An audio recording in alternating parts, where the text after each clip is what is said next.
people want to talk to founders. They don't want to talk to salespeople. So that's why when you do founder-led sales, it's much easier to sell.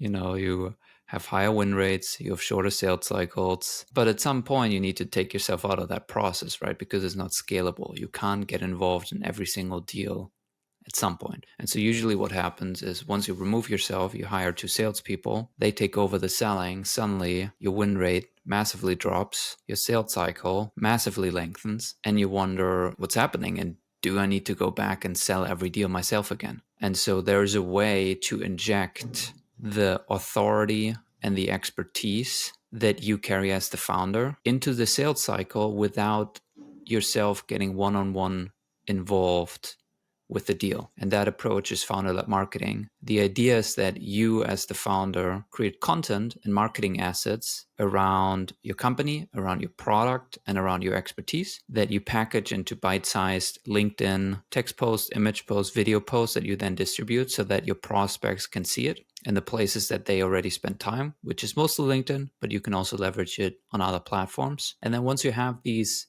assets where you talk about your product and why it works and how it's important and how it integrates with other things and how it's different from this alternative or that competitor and why you build it and what gap it's filling in the market and your expertise as the founder and where you see the market going, etc. You have it in a scaled way because you can record a video once and then it exists and you can post it on LinkedIn and hundreds and thousands of people can all watch that same video. And you now have an asset that your salespeople can leverage. So when your SDR or your AE or your VP sales gets one of those recurring questions that your prospects ask over and over and over again about your solution, you have these assets that they can then leverage.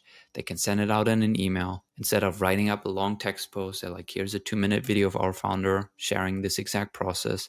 And so that's how, when you transition to founder-led sales, which is always the best way to start, and it will be the most efficient sales process, but at some point it's just not scalable anymore. And so instead of just completely removing yourself from that process and seeing your sales efficiency drop and seeing your win rate drop, you transition into founder-led marketing where you're still providing air cover to your sales team. You're still having touch points with your prospects. You're still building trust and credibility in your market, but you're doing it in an efficient scale way. So that's one way why we see that the natural transition point from founder-led sales is to go into founder-led marketing.